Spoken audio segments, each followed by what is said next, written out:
Dimanche 16 juillet 2017, mesdames, messieurs, bonsoir et bienvenue à toutes et à tous dans cette session d'information sur la télévision Labari. C'est l'information du jour, la réélection du colonel-major Djibril Mahamadou Dipele à la présidence du bureau exécutif national de la Fédération nigérienne de football, la FENIFOOT. Cela à l'issue de l'élection qui s'est déroulée il y a quelques instants au niveau de Maradi, la capitale du Gobir. Pelé a battu son challenger, le député Amadou Salifou Mayaki, par un score de 101 contre 29. L'élection donc s'est déroulée au niveau en marge des travaux de l'Assemblée générale ordinaire de cette fédération, dont je propose ici de suivre le résumé de l'ouverture. C'était ce matin avec nos envoyés spéciaux, Ibrahim Abdou Tikire et Chebou Guisso. C'est l'hôtel de ville de Maradi qui abrite ce dimanche 16 juillet 2017 les travaux des assemblées générales extraordinaires et électives de la Fédération nigérienne de football, une instance de la FENIFOOT placée sous haute surveillance des forces de l'ordre. Un dispositif qui se justifie par l'ambiance peu délétère observée pendant la campagne par les différents protagonistes. C'est pourquoi, dans les différentes allocutions, des appels à la sérénité et fair play ont été lancés. Je souhaite un bon séjour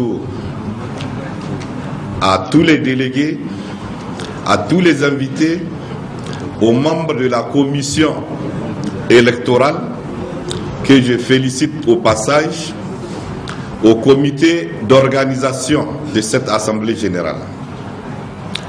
Avant de terminer,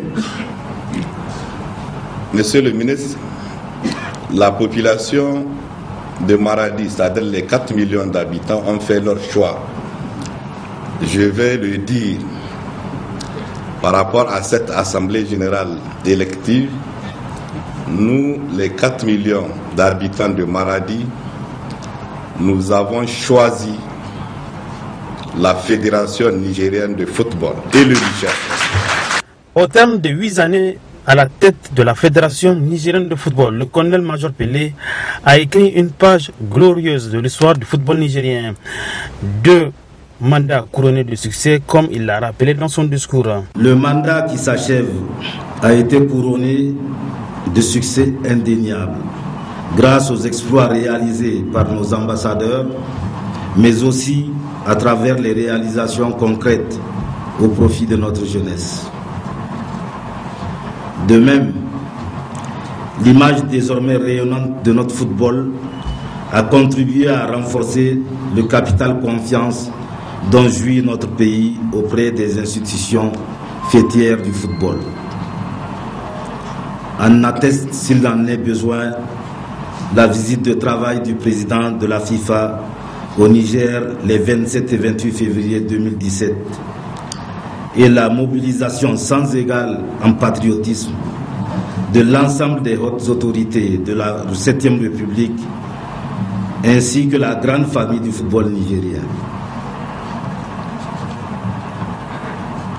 Loin d'être ingrat et en toute humilité, je déclare que tous ces succès sont à mettre à l'actif du vaillant peuple nigérien dans toutes ses composantes. Après les allocutions, s'en est suivi la vérification des mandats. Voilà, et puis les délégués sont donc allés au vote et comme je le disais à l'entame de cette édition, c'est le colonel-major Djibril Mahamadou Dipele qui a donc été réélu avec un score de 101 voix contre 29 pour son adversaire, son challenger du jour, le député Amadou Salifou Mayaki. Le colonel Pelé remplit donc pour un 3e mandat. Dans une déclaration ce matin, les commerçants et revendeurs de l'ex-petit marché de Niamey s'insurgent contre l'émission de l'opérateur économique et député national de son État, Ilan Hatimi, dans leur affaire. Les commerçants l'ont fait savoir donc dans une déclaration dans laquelle ils ont également demandé au président de la République de bien vouloir leur reconstruire le petit marché. Le résumé de cette déclaration avec nos reporters Sadou Doumi et Hassan Saleh Mustafa.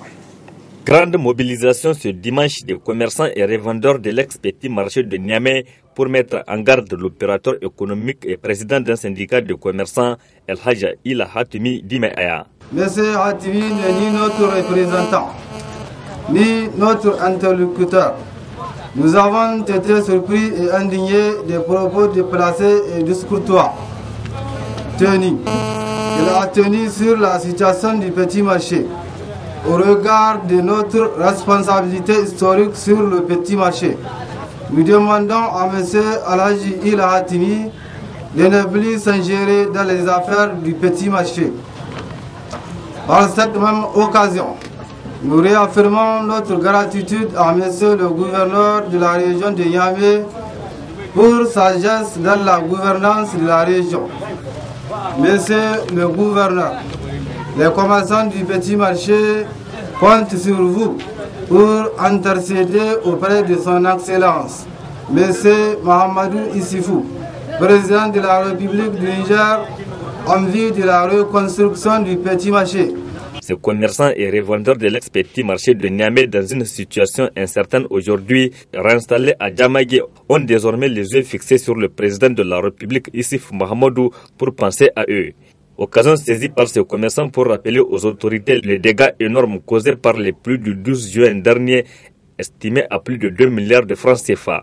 À la date d'aujourd'hui, nous n'avons reçu aucun soutien financier en guise de soulagement des pertes subies.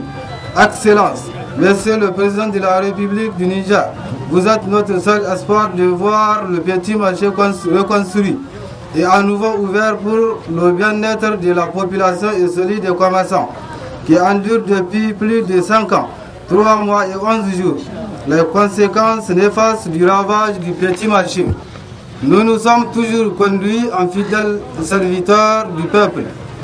Nous avons toujours fait montre le patriotisme. Nous souhaitons la reconstruction du petit marché comme ceux du Maradi et des Anders qui ont été réalisés sous votre ambition. Nous saisissons cet instant pour vous réitérer notre soutien sans faille pour votre engagement en faveur de l'amélioration des conditions de vie de la population nigérienne. Nous ne tournerons pas nos propos sans exprimer notre soutien au gouvernement et aux forces de défense et de sécurité déterminées à assurer la paix, la sécurité et la quiétude sociale. En rappel, le petit marché de Niamey a été victime d'un incendie la nuit du 4 au 5 août 2012. 5 ans après, les locataires de cet important centre commercial attendent toujours sa reconstruction. Et puis cette action citoyenne de salubrité ce matin au cimetière musulman de Yantalas, elle a été organisée par l'association des anciens militaires gendarmes, mais aussi les veuves et orphelins de ces deux corps. Ils l'ont organisé donc ce matin en présence de quelques responsables communaux de la ville de Niamey, comme a pu le constater notre équipe de reportage composée de Sadoudoumi et Ismaël Momouni. Après des années de service rendu à la nation au péril de leur vie, anciens gendarmes et militaires, accompagnés de veuves et orphelins, se sont retrouvés au cimetière musulman de Yantala pour une vaste séance de salubrité afin de rendre propre notre dernière demeure. Cette action s'inscrit dans le cadre des activités de l'association des anciens gendarmes militaires, veuves et orphelins de la région de Niamey. Ici, c'est un lieu où tout un chacun est appelé à y rester, soit aujourd'hui, tout de suite même, demain ou après-demain, ou les jours qui suivent, ou les mois. Donc, vous avez vu l'engouement. Donc, nous avons décidé ça là. Il y a environ 1 à 2 mois, nous avons fait des caravanes. Nous avons sillonné la commune 1, la commune 2, la commune 3, 4 et 5 pour maintenant décider ce que nous allons faire. C'est ainsi que nous avons opté pour le nettoyage des cimetières. Donc, vous avez vu le matériel qui est, le monde qui est, et ceux qui nous ont amené le matériel. Nous les remercions sincèrement. Elles sont de la commune 1, la commune 2, en général toutes les communes, y compris également l'armée et la gendarmerie qui ont mis les cars à notre disposition, y compris les moyens de bord. Donc, nous les remercions sincèrement. L'association ne compte pas en rester là. Elle va étendre ce genre d'action dans tous les endroits insalubres de la capitale. De ce fait, elle demande des soutiens. Ça ne va pas également s'arrêter au cimetière. Nous allons identifier, ou nous avons déjà identifié, certains endroits insalubres de la ville de Niamey. Nous allons s'y mettre pour mettre la propreté comme en veulent les autorités. On ne peut pas travailler avec les mains vides. Il faut des moyens de bord. Et les moyens, déjà, les gens se sont manifestés. Et nous voulions que cette manifestation-là soit ponctuelle et continuelle. Donc, nous pensons que si vraiment, comme c'est le début comme ça là, ça allait marcher, et nous souhaitons que les autorités nous amènent leur appui, y compris les personnes de bonne volonté. À travers ce geste, l'association des anciens gendarmes militaires, veuves et orphelins de la région de Niamey témoigne ainsi sa ferveur à protéger et à rendre salubre ce lieu sacré. Une action qui doit faire école pour les autres structures et associations. Voilà, place donc à notre invité comme tous les dimanches. Aujourd'hui, c'est M. Munkela Halidou. Il est secrétaire général du syndicat national des agents contractuels et fonctionnaires de l'éducation de base, le SINASEB. Il est aussi co-coordonnateur de la synergie d'action cause Niger SINASEB. Monsieur le secrétaire général, bonsoir. Bonsoir. Chers téléspectateurs, vous imaginez sans doute qu'avec lui, nous allons parler de cette question d'actualité, savoir l'évaluation des enseignants contractuels décidée par le responsable du ministère des enseignements primaires. L'évaluation a eu lieu hier et aujourd'hui, hier 16 donc et aujourd'hui 17.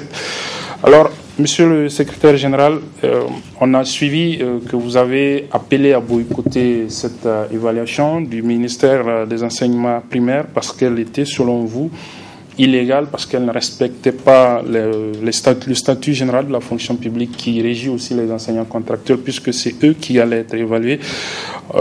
Votre appel à boycott a-t-il été respecté ou pas? Merci, M. Abdelrazak. Je voudrais, comme vous l'avez commencé, vraiment féliciter le colonel-major Djibril Hima pour sa réélection à la tête de la FENIFOOT, mais aussi encourager l'honorable Mayaki qui n'a pas aussi démérité, et surtout pour son fair play, parce que nous avons vu que juste après la proclamation, il s'est déplacé pour féliciter en tout cas son challenger. Donc vraiment, vivement que le football nigérien en tout cas puisse gagner. Pour ce qui concerne la question d'actualité, effectivement, cette question d'évaluation, vous l'avez sans doute souligné, que la synergie d'action cause Niger SINASEB en tout cas s'est opposée à cette évaluation en appelant l'ensemble des militantes et militants au boycott de cette évaluation. Mais je précise au passage qu'en réalité, il ne s'agit pas seulement de la synergie.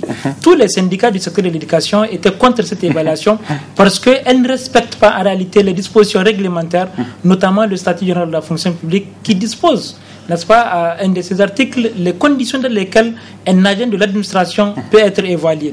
Donc pour nous, c'est une question de forme, non pas que parce que nous ne voulons pas être évalués, non pas parce que nous avons peur d'être évalués, comme je l'entends en tout cas dire selon des sources, mais parce que effectivement la procédure a été biaisée et pour nous, il fallait ramener le ministère de l'enseignement primaire à respecter les dispositions réglementaires, à respecter la loi en vigueur de notre pays. Alors tout ça est connu. Est-ce que l'appel au boycott, je crois quand même que vous avez été témoin des situations qui se sont présentées dans notre pays entre hier 15 et aujourd'hui 16 en tout cas juillet 2017.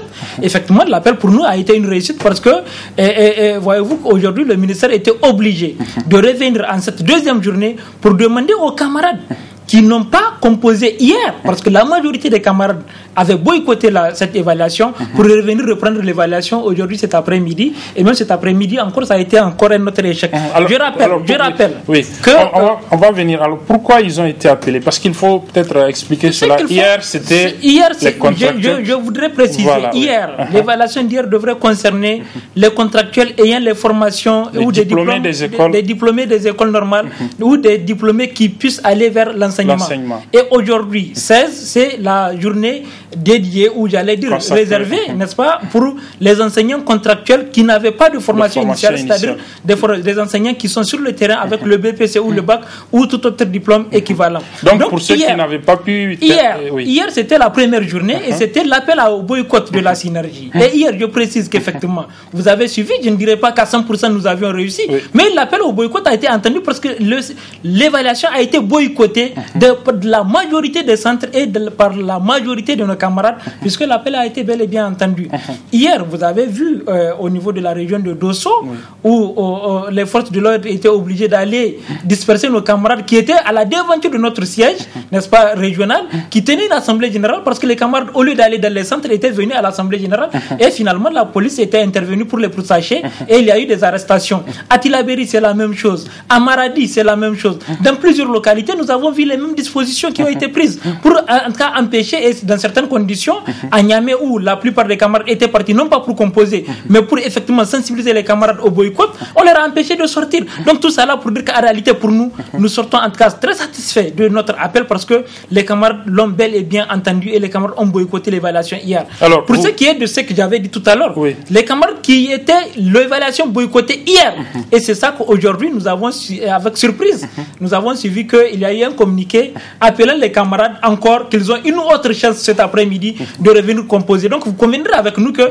c'est parce qu'effectivement l'appel au boycott a été bel et bien entendu, le boycott a été une réalité sur le terrain, que le ministère a demandé aux camarades de leur donner une autre chance. Mais il semble que ceux qui ont été appelés à revenir aujourd'hui n'étaient pas allés hier avec leur pièce d'état civil, c'est pourquoi ils ont été appelés. Mais maintenant vous avez parlé à l'instant d'arrestation, est-ce que vous avez la situation? Non, je vous en prie, ce n'est pas une affaire de pièce d'état civil. Aucun candidat ne peut pas aller, ne pas partir avec sa pièce d'état civil. Quand même, ça a été dit dans les communiqués qu'ils ont diffusés. Et effectivement, pour nous, effectivement, les camarades n'étaient pas partis parce que les camarades ne veulent pas composer, Est-ce que les camarades n'étaient pas partis. Même cet après-midi, ils n'étaient pas partis. Et alors, après, vous avez suivi avec nous, en tout cas, tout ce que ça a causé comme désagrément, parce que à l'heure où je vous parle, la police continue encore à procéder à des arrestations à l'intérieur du pays, et même à Niamey, il y a certains qui sont encore cherchés. À la date d'aujourd'hui, nous avions enregistré 45 arrestations. 45 arrestations. Hier, on était à 33 arrestations, et aujourd'hui, il y a eu une douzaine d'arrestations dans les différentes localités. Je ne peux pas vous donner tout de suite les détails par localité, mais je précise quand même que, pour vous dire qu'en réalité, il y a vice de forme, il y a vice de procédure. Parmi ces camarades arrêtés, par rapport aux événements d'hier et aujourd'hui, il y a ceux par exemple de Damana, n'est-ce pas, Balayara, qui sont au nombre de 6, qui aujourd'hui, ils ont été arrêtés hier, et aujourd'hui, on les défère à la prison civile de Filengue sans aucune procédure. Donc, voyez-vous qu'aujourd'hui, nous comprenons aisément la volonté du gouvernement à vouloir nuire aux enseignants, à vouloir nuire aux organisations syndicales, mais qu'ils se détrompent. Les organisations syndicales que nous sommes, les syndicats que nous sommes, nous n'avions jamais dit que nous sommes contre l'évaluation, mais nous avons demandé au gouvernement de respecter les procédures légales en la matière, et que nous sommes d'accord et nous sommes d'avis que dans ces conditions, nous pouvons aller faire cette évaluation. Mais dans le principe, dans ce brouhaha et façon dont ils ont voulu l'organiser. Mais vous avez été témoin qu'il n'y a pas eu d'évaluation. Une évaluation où, je vous prends l'exemple, un centre à Gaïa, où les surveillants qu'ils ont amenés, les mêmes surveillants ont pris les épreuves et ont donné en même temps les corriger aux quelques camarades qui étaient dans la salle, pour leur demander de recopier, parce qu'ils ont quand même pris la volonté de venir composer. Donc, ils vont leur faciliter, n'est-ce pas, la chance à cette évaluation. Donc, pour vous dire qu'en réalité, l'objectif voulu par le ministère, qui est de chercher la qualité, ne peut pas passer par cette épreuve de force pour aller vers l'évaluation des enseignants contractuels. Et le système, si on pense que le système a des difficultés, mais qui vous dit que les enseignants contractuels sont les fautifs? Qui vous dit que les enseignants contractuels sont les seuls qui ne peuvent pas aujourd'hui tenir des classes? Qui vous dit que les enseignants contractuels sont défaillants? Non, mais je pense que si on doit parler du système, il fallait quand même qu'on s'asseye et qu'on définisse les modalités de pouvoir jauger les difficultés que nous avons dans le secteur et pouvoir faire des propositions de rémédiation. Mais très malheureusement, le ministère a quand même, le ministère s'est dévié de la procédure normale et a voulu en tout cas aller vers une épreuve de force pour vouloir tout de suite presser, empêcher aux enseignants de jouir de leur de leur droit constitutionnel, qui est le droit reconnu, n'est-ce pas, de l'exercice du droit syndical. Les syndicats ont appelé au boycott. Je pense que ce n'est pas par force, parce que nous avons vu dans certaines localités où c'est nuitamment avec force et pression que les autorités étaient parties pour convaincre les parents à obliger leurs enfants à sortir pour aller à l'évaluation, faute de quoi les représailles ne seraient même pas sur les enseignants, mais sur leurs parents. Donc vous comprenez que pour nous, aujourd'hui, vraiment, je dis, nous sommes satisfaits parce que l'échec il est total. Le gouvernement a compris qu'aujourd'hui, par rapport à cette procédure, et que la force ne peut plus continuer à gouverner, et qu'il va falloir respecter les règles et aller dans, en tout cas, le sens, ou j'allais dire le bon sens, pour ramener les citoyens, les enseignants, je voulais dire, pour respecter la légalité telle que définie par le statut de la fonction publique. Alors, ça c'est bien compris. Maintenant, quelle va être la suite? D'abord, de vos camarades qui sont arrêtés, et certains qui sont, comme vous l'avez dit, déjà déférés dans des prisons, et ceux qui sont pourchassés. Mais de façon globale, quelle va être la suite que vous allez donner? Parce qu'il a été brandi quelque part, même si ce n'est pas officiel, que ceux qui ne vont pas se présenter à cette évaluation vont voir leur contrat résilié. Non. Oui. Ça c'est ce qu'on appelle l'usage de la pression. Ils voulaient faire pression sur les enseignants pour les amener à aller. Mais est-ce qu'ils ne vont pas le faire? Mais s'ils le font, ça veut dire qu'ils vont continuer encore à violer la loi, et nous allons continuer à saisir les juridictions compétentes en la matière pour les ramener de la légalité. Dans aucune disposition légale du statut de la fonction publique, parce que les camarades ne sont pas allés vers cette évaluation, on ne peut pas résilier leur contrat, ce n'est pas possible. La procédure de résiliation est claire. Aujourd'hui, il y a des principes, il y a deux types de résiliation. Les résiliations pour insuffisance, n'est-ce pas, notoire, et c'est à ça qu'ils vont nous amener, parce qu'aujourd'hui, les camarades qui vont composer, à qui ils vont octroyer des mauvaises notes, seront chassés pour insuffisance notoire. Et là, nous, en tant que syndicat, nous ne serons pas en mesure de pouvoir les défendre. Mais les camarades qui n'ont pas composé, parce que dans la deuxième partie, c'est qu'il y a des fautes qu'il fallait commettre pour pouvoir être, en tout cas, résilié d'office, ce qu'on appelle les résiliations de fait. Et dans ces conditions, nulle part on ne parle de cette situation de non-respect, n'est-ce pas, de la hiérarchie par rapport aux questions d'évaluation. Nulle part, je dis bien. Donc pour nous, il fallait que le gouvernement puisse être dans la légalité pour pouvoir prendre des dispositions. Et aujourd'hui, ils l'ont dit, que leur évaluation n'est pas une évaluation à mesure de pouvoir sanctionner. Leur évaluation n'est pas une évaluation sanction comme ils l'ont dit. Mais alors bon sang, si ce n'est pas sanction, pourquoi ils vont déjà prétendre vouloir résilier des contrats sachant pertinemment qu'ils ont agi sur la légalité, sur l'illégalité, je voulais dire, sur des fausses illégales pour aller vers cette évaluation. Donc pour nous, nous restons confiants et nous voulons rassurer nos camarades que par rapport à cette question d'évaluation, qu'ils se rassurent. Certes qu'il peut y avoir des sanctions, qu'il peut y avoir des mesures, mais il ne peut pas y avoir de résiliation de contrat pour non-respect, en tout cas à cette question d'aller faire cette évaluation illégale. Et nous allons user des moyens que nous disposons. Les moyens sont des moyens que nous avons, des moyens légaux pour contraindre le gouvernement à revenir sur toute autre forme de sanction par rapport à cette question. Mais je voulais rappeler que l'usage de la force ne règle rien. Et nous l'avons toujours dit dans notre pays, que la force ne règle pas les problèmes. Les gens sont obligés, même en situation de guerre, les gens finissent toujours par se retrouver sur les tables de négociation. Aujourd'hui, je plains les forces de l'ordre qui ont agi avec barbarie dans certaines localités, où nous avons enregistré des blessés graves. Hier, à Dosso, nous avons des femmes enceintes qui ont été transportées au centre de la mère et de l'enfant, qui avaient des grossesses avancées, tout simplement parce qu'elles avaient répondu à l'appel au boycott, parce qu'elles étaient à l'Assemblée générale, tenues par la synergie cause Niger-Sinasep. La police était partie les disperser. Mais bon sang, où est question d'évaluation? Où est-ce qu'on peut aujourd'hui comprendre que les forces de l'ordre puissent prendre les motos des enseignants et les amener au niveau du commissariat, tout simplement parce que les camarades ont obéi en assemblée, ou étaient en Assemblée générale? Voyez-vous quand même que quelque part, il y a des choses que nous ne pouvons pas comprendre. Donc pour nous, je crois que le ministre Marté doit quand même tirer les conséquences de son échec par rapport à cette évaluation. C'est-à-dire qu'aujourd'hui, qu'ils comprennent que l'évaluation telle qu'il l'avait voulu n'a pas marché, et qu'ils reviennent comme au passé, qu'on se retrouve sur la table de négociation et qu'on définisse des nouvelles modalités qui vont respecter les statuts de la fonction publique pour que nous puissions aller vers, non pas une évaluation, mais comme je l'ai dit, vers la recherche des solutions aux problèmes qui minent le système éducatif nigérien. Merci beaucoup, Moukela Alidou. Je rappelle que vous êtes le secrétaire général du syndicat national des agents contractuels et fonctionnaires de l'éducation de base, le SINASEB, responsable aussi de la coalition de la synergie donc d'action cause Niger SINASEB. Merci encore une fois d'être venu sur ce plateau. Mais je crois qu'il fallait plutôt remercier et féliciter les camarades qui étaient restés déterminés et qui ont quand même respecté les consignes et le mot d'ordre, en tout cas de la Voilà, le message est passé, on estime. Et puis pour clore ce journal, nous l'apprenons à l'instant. Les résultats du baccalauréat session 2017 ont commencé par être proclamés dans quelques jurys au niveau de la région de Niamey. Nos reporters reviennent à l'instant. résultats d'un des jurys où les candidats admis ont jubilé. Vous allez certainement, comme vous le constatez donc sur ces images, nous allons revenir avec beaucoup plus de détails sur ces résultats du baccalauréat session 2017 qui ont donc commencé par être publiés dans quelques jurys ici au niveau de la région de Niamey. Nous allons revenir donc là-dessus demain dans nos éditions, Inch'Allah. Et ce sera tout, mesdames, messieurs, pour cette édition d'information. Merci de l'avoir suivi. Très bonne suite des programmes sur la télévision.